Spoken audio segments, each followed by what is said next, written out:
Magandang araw Las Vegas, magandang araw Pilipinas, magandang araw world.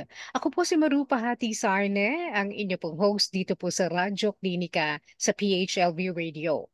Ngayong araw na ito, ang kasama po natin ay ang ating best friend, isa pong matalik na kaibigan mula po sa way back pa. Hanggang ngayon po, nagtutulungan kami para makapagsilbi po sa mga nangangailangan ng impormasyon tungkol po sa kalusugan. Pero syempre, siya ang brains behind everything, no? Syempre, kaya nandito po ngayon kasama natin, Dr. Edwin Bien, isa pong integrative medicine doctor. Hi, Doc! Hello, hello!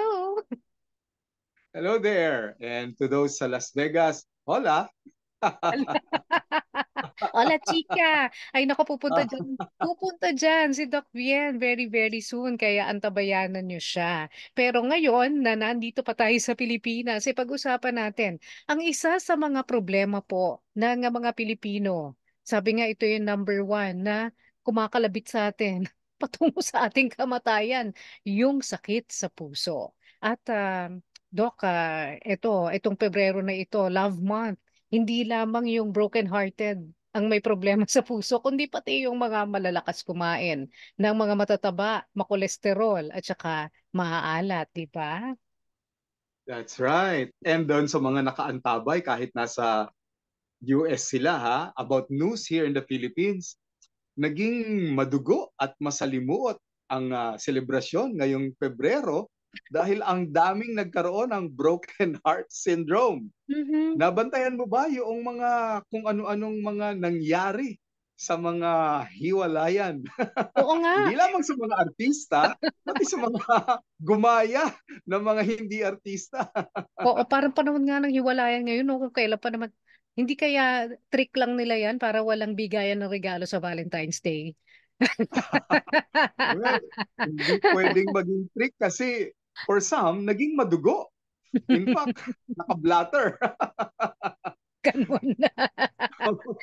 Dahil sa broken heart. So, Oo nga. broken heart syndrome. Now, kung bakit nabanggit natin ito ang kirot ng dibdib Mm. dahil sa emosyon is almost similar sa kirot ng dibdib sa isang taong mayroong bara sa kanilang coronary arteries. Oh, talaga? So pag pala kumirot Oo, yung dibdib mo, hindi lang dahil sa nasaktan ka sa iyong loved one. Baka mamaya may oh bara ka talaga yes. rin. Oo, and syempre, yung tinatawag na barang yon is called ischemia dahil Mhm. hindi dumadaloy nung maganda yung dugo, no? Mhm. Supposedly to support the heart function. Mhm. And dahil yon sa mga deposito sa coronary arteries. But hindi lamang pagkakadeposito yung sabi ko eh. Mhm. Naalala mo kanina, sabi ko may broken heart syndrome. Totoo yun Yeah. When the arteries will also constrict, nagsasara temporarily.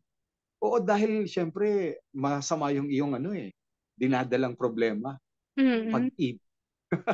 Oo nga. Hindi ba yung isang artista, si Carrie Fisher, yan ay kinamatay niya, broken heart syndrome eh. Kasi namatay na una yung kanyang anak na gano'n din, may sakit din sa puso. Pagkatapos siya, mga ilang araw lamang, sumunod na rin. Pag nalungkot ka And pala ng todo, no? baka ito rin ang nagpapaliwanag, no? Doon, makakapagpaliwanag doon sa sitwasyon na yung matagal ng mag-asawa, siguro mga 60 years na silang mag-asawa, kapag namatay yung isa, Mm. sumusunod yung isa, hindi ba? Sabi nila parang And love maybe, birds daw. Oo.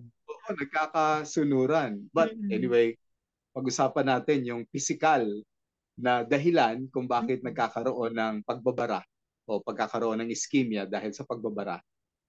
Mm. Okay. Alam natin na ang dugo natin, yan umiikot mula dun sa ating puso, pinapump out siya, di ba? Para pumunta sa buong sistema natin, kasama doon sa ating utak, pagkatas hanggang sa paa natin, tas babalik uli siya doon sa puso. So, yun ang trabaho talaga ni heart. Siya yung taga-pump in and out ng blood, Doc. Well, that was the thinking before that the Mm-mm. heart is purely a muscle na ang action niya Mm-mm. is pump. Pero Mm-mm. hindi pala. Ngayon nakikita nila that it's more than just a pump, no? It Mm-mm. is really part of a system. Yung Okay. system na yon is to regulate the metabolism of the person. Hmm? Hindi lang ang trabaho niya like a water pump, no? It Yes, is yes. really to help with the blood pressure, with the pulse rate, and many other things. Kasama na rin siguro ron yung yung tibok Mm-mm. ng puso kapag halimbawang nakikita mo yung pinupusuan mo. O kaya natatakot ka kasi malapit na naman ang deadline ng bayaran. Si Judith, kapag ang dumaan sa'yo si Judith, ayan, titik at kakalabog naman yung puso mo. Dati Bombay lang yung kinatatakutan mo eh. Di ba? Ngayon na, oo, si Judith na, Ngayon si di ba? Judith na. Oo. Ay nako, talagang napakarami nitong pwedeng makaapekto talaga dun sa ating puso. At dahil siya yung sentro nung ayan nga ng pagdadaloy ng dugo, napaka-importante na huwag mababarahan yung mga dinadaanan ng dugo na yan. You know what? I'll talk from experience, ha. Siguro dahil sa sobra ring pagod at stress, no? Oo. There was this maybe about 2 or 3 weeks ago na nakakaramdam ako ng parang chest heaviness. Iba Oo. yung chest pain, iba yung chest heaviness. Yes, yes. Yung heaviness, talagang parang may nakadagan sa dibdib mo. At Mm-mm. yung nakadagan is parang sinlaki rin ng kamao. Mm-mm. At kapag ito ay may kaakibat or kasama na madaling mapagod, Mm-mm. yung a few steps going up the stairs hindi na kinakaya, Yan. then syempre ang mga doktor, mga tulad ko, praning yan. So in the middle of the evening, mga alas 10 or alas 11, aba, nagpatakbo ako sa Philippine Heart Center. Oh, okay. Oh yeah, oo. At luckily, alam ko kasi may mga fraternity brother ako ron, ng mga doktor, Mm-mm. nag-graduate ng UST rin, yung Gamma Beta Epsilon. So, may tumingin kagad sa akin. Mm-mm. So, immediately, sa emergency room, nag-ECG sila. Mm-mm. At yung history, kinwento ko na kagad ng mahabaan. Kasi yung nagtatanong sa akin, is he still a resident? So, alam ko na yung mga itatanong niya. Mm-mm. Luckily, wala yung Walang tinatawag na ST elevation, mm-mm. which I have sent a ST. picture to you. ST, Oo. ST elevated. Isa Yan, yon. ST na yan. Alam mo, aalaman kung anong year ka nanonood ng sine eh.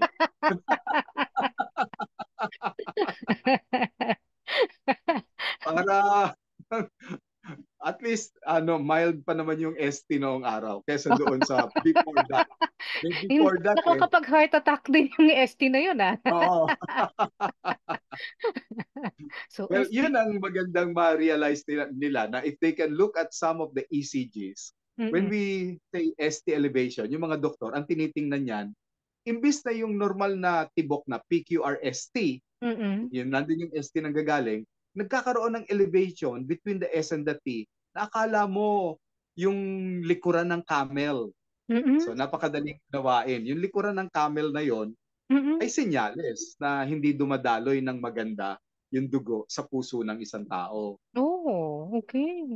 Oo. Yan. So, So, ST pwede elevate. magkaroon ng heart failure. Well, possible, yes. At Oo. bukod dun sa ST elevation na nakikita natin sa ECG, no? Mm-mm. Baka mamaya mayroong pang test na dapat na tinitingnan ang mga doktor. Ito Mm-mm. blood test naman. Mm-hmm. So, ipapakita rin natin yung blood test na yon which we call the troponin. Ah, okay. Oo. So, isunod mo naman dyan yung ating ST elevation na ECG picture.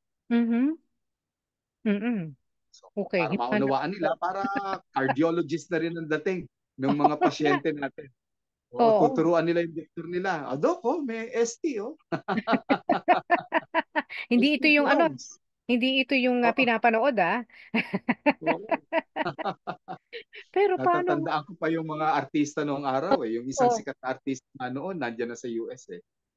sino? Si Sarsi. Wag na. So, ayan. Ito yung blood test. Oo. Yan tinatawag na troponin. Ayan, kapag Mm. halimbawa nakita ng mga doktor na tumataas ito, it Mm-mm. could mean that there would be damage already, no, doon sa Oo. cardiac muscle. Kasi lumalabas ito sa dugo ng isang tao. Mm-mm. So, mas maganda kung mababa ang value nito. Kung Oo. tumataas ang value, that is a warning. At kung negative, edi mas maganda. Mm-hmm. Ano to? Parang protina ba to? Yes, it is. So, it's a Oo. form of enzyme na nakikita ng mga doktor sa dugo once Oo. upon testing. Ah, okay. So, Ngayon, kung wala naman ito, mm, kamukha nung nangyari sa akin, negative naman ako for that problem sa troponin. troponin, negative naman ako ng ST elevation. Mm-mm. Yung mga pasyente are sent home, binibigyan ng temporary medication, Mm-mm. pero meron ding monitoring sa kanila. Yung Mm-mm. monitoring na yon, yung tinatawag na ejection fraction. Ejection fraction. Oh, mula sa ST may ejection naman. May ejection. Parang ano, no? What are you trying to eject? So mula sa ST, ejection fraction. Ano naman ang ejection fraction, Doc? Oo. Monitoring yan ng Oo. kakayanan naman ng puso na magbomba. Mhm. Ayan. Siyempre, may normal value yan. Ang Mm. normal value should be about 50% ng blood and more should be pumped out. Mm. Pero there are patients na less than 50.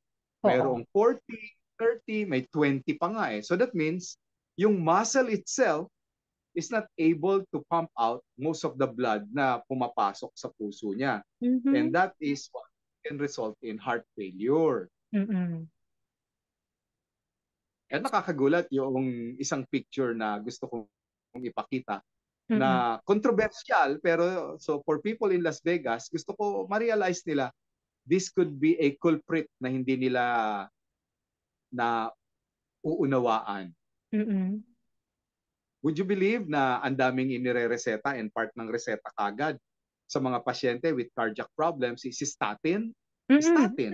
Yes, Maraming yes. klase yon, di ba? From Oo. simvastatin to rosuvastatin and many Yeah. more. Dahil ang kadalasang sinisisi ay yung langis or oil or mantika, Matataba which ang doctors call kinakain. LDL or the bad cholesterol, di ba? Mm. VLDL or the triglyceride also. Mm. Pero hindi lang yun. Mhm. May ginagawa, lalo na dyan sa Amerika, Pilipino man o hindi, kung Oo. bakit tumataas yung kanilang LDL despite the fact na umiinom pa rin sila ng mga statin drugs. Yes. And that is because they go large. They go large with the Yun yung soda. picture na magandang ipakita. Yung may bungo. Yan, mga kababayan. Nako, Parang kaya pala katinig sinasabi nilang mga magano na yun. Mga kababayan ko. sugar not Let fat ito.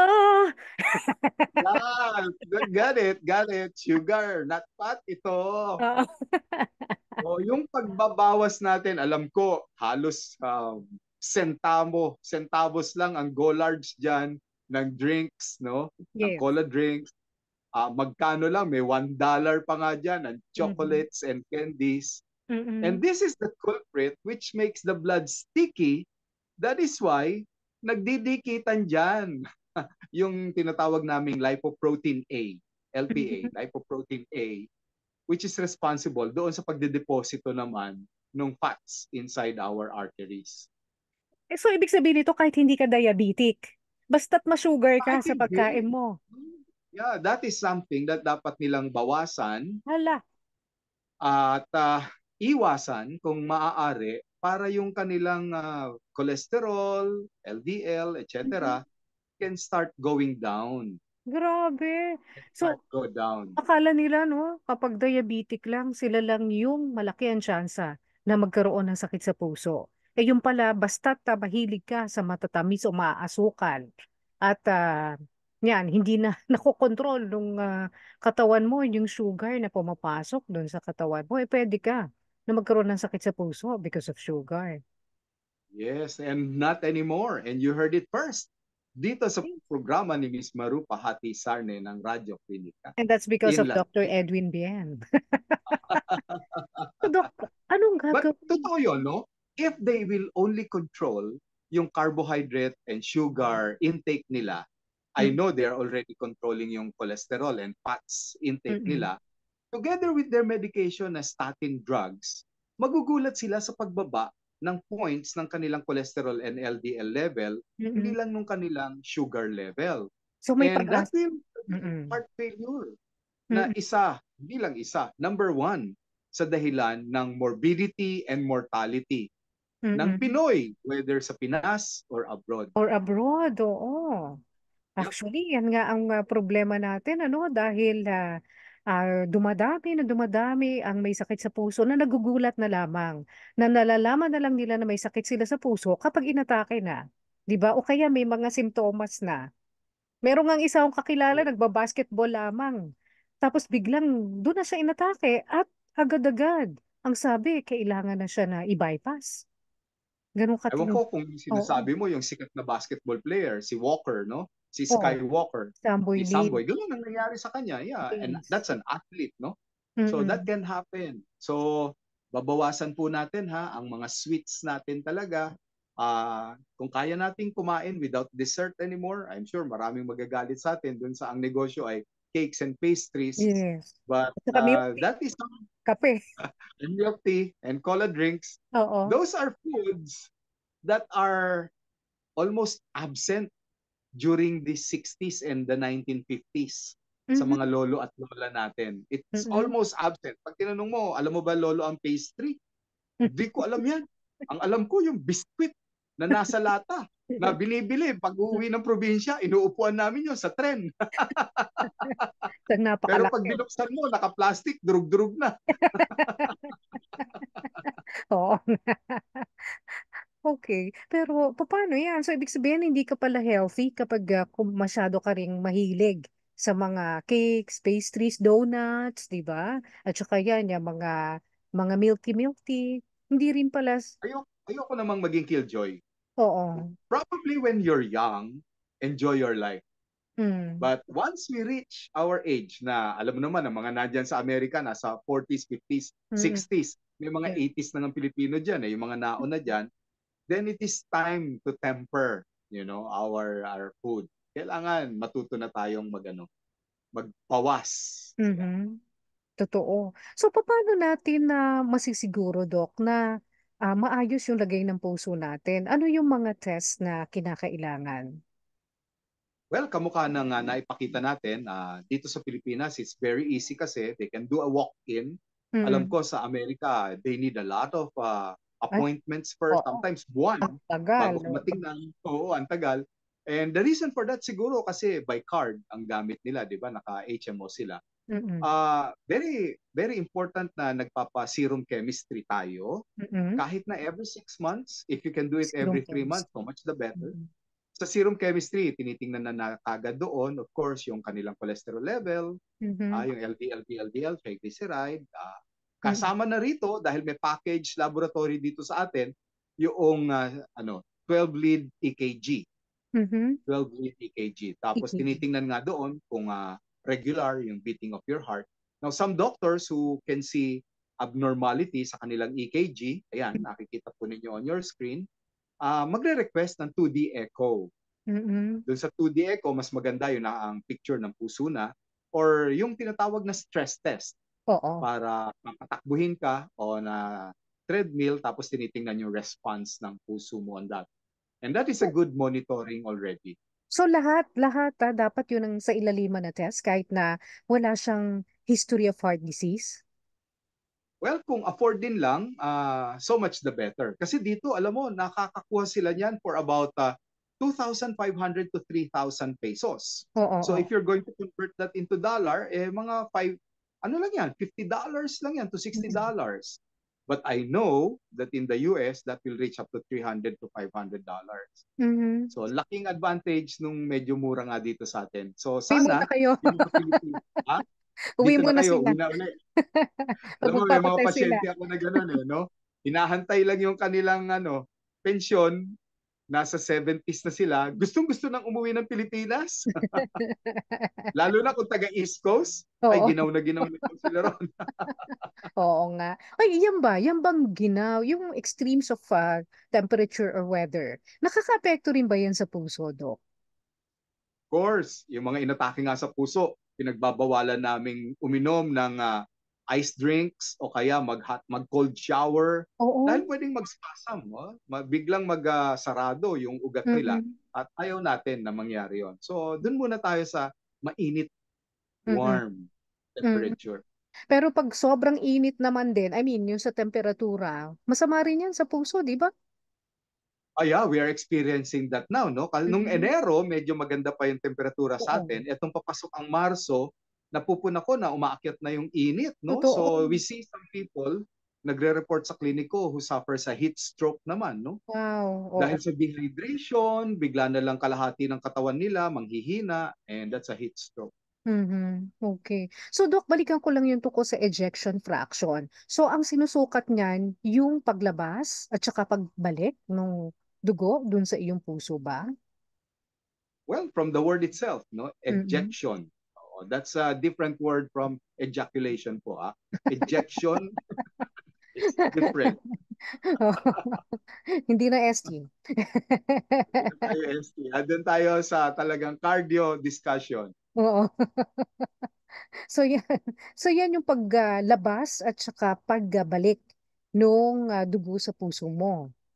Exactly. Yung pagbalik, ano yan? Trabaho yan.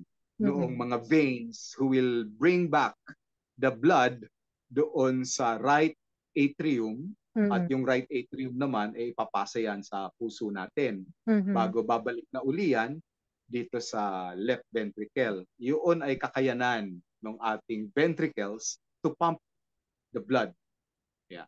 Oo. May nararamdaman ka ba, Dok, kung kunyari hindi maganda yung ejection fraction na yan? O yung pumping in Yes, out of the blood? yes, they do. Yung una dyan, syempre, yung pagkahapo. Oo. Nararamdaman nila yung pagkahapo, madaling mapagod, no? Hindi naman nakakaramdam ng mabigat ang dibdib, no? Pero yun ang kadalasan, no?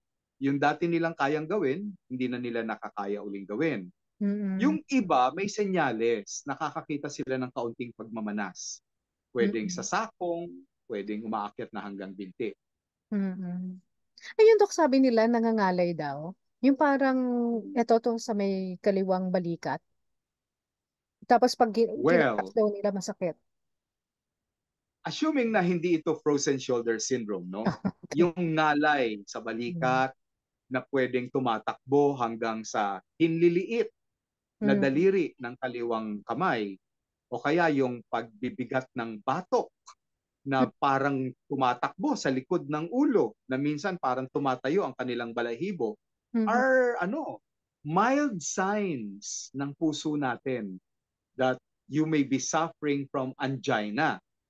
Iba Mhm. naman yung angina, di ba? Sa ischemia. Yung Yeah. pag sinabi namin ng mga doktor, ang cute ng angina. Hindi cute. Acute. Yun nga, acute angina. Oo. Kasi nagagalit yung ibang pasyente, akala niya cute daw yung Oo. ibang gina. Kinilig ka naman. No, Oo. Yung pala acute hindi. angina. Acute Yung, na pala. yung mabigat na dibdib ay senyales na baka may nagbabara. Yes. Mm. Okay. Eh yung ano, yung pananakit ng sikmura, Dok. Totoo ba na pwede Oh, maging yeah. Isa senyales din din yun, yan? ano? Oo. Maraming binabaliwala yun. Sabi lang, hindi, GERD lang ito. GERD lang. It's either a part of the angina, pero may nakikita ako na aneurysm sa abdominal aorta can also manifest as GERD symptom. Yung GERD Mm-hmm. means gastroesophageal reflux disease, no? Yung Yeah. acidity. Yeah. So pwede din pala, no? And babantayan natin yun. Hindi binabaliwala yung GERD, no? Baka meron na palang pumuputok na ugat dyan sa tiyan mo. At o And kaya that pwedeng, probably abdominal oo. aneurysm. Delikado yun. And that's Wow. deadly. Mm. So, Doc, payuhan mo nga ang lahat para sila ay maging aware lagi tungkol sa sitwasyon ng kanilang puso. Well, I'm sure ang dami na nilang natatanggap na mga payo sa kanilang sariling mga doktor, sa mga Google doctors din nila. So if I can only leave you with one phrase lang, tandaan po ninyo. Ayan, a moment on your lips, a lifetime on your hips. When it's in your hips, more likely it's in your carotid artery. No. So kailangan bawasan natin yung mga napakasarap na dumadaan sa labi natin. Like sweet substances. Okay. Paano ang A sweet moment on your kiss? lips, a lifetime on your... Pwede sweet kiss. Yun na lang. Ayun, pwede pa, Para pwede. manda pa ang pakiramdam ng ating puso. That's right. That's right. So, Doc, kung uuwi yung ating mga kababayan mula dyan sa Amerika, saan ka ba matatagpuan dito sa Pilipinas? Hanapin niyo na lang po ako. Yung name ko is Edwin A. Bien. Nasa Messenger naman tayo. Nasa Facebook din. So you can look for me. Edwin A. Bien. Ayan. At B as in abangan, Bravo yun. abangan sa Las Vegas, si Doc Bien. Okay. Pupunta siyang personal dyan para kayo ikamayan. At tingnan ang inyong mga puso. Doc, thank you so much. Maraming salamat. It's a pleasure always. At sa mga taga Vegas dyan, hola gringos, hola. Thank you so much, Dr. Edwin Bien, ang ating pong integrative medicine doctor. Siya po isang family medicine doctor. Nagpa-practice din po siya ng Eastern medicine. Doc, maraming maraming salamat muli. Hanggang sa susunod. It's a Bye! pleasure. Thank you so much. At syempre mga kaibigan, kami rin po ay nagpapasalamat na lagi kayo nakatutok dito sa Radyo Klinika every last Sunday of the month dito po sa PHLV Radio. Saturday sa Las Vegas naman tayo. Sa Pilipinas po ay Sunday. Thank you so much po sa inyong lahat. Ako naman po, si Maru Pahati Sarne. Hanapin niyo rin po ako sa TikTok. Nako, muntik na. Meron po akong hashtag Doc Pakwiki. Thank you so much. Bye!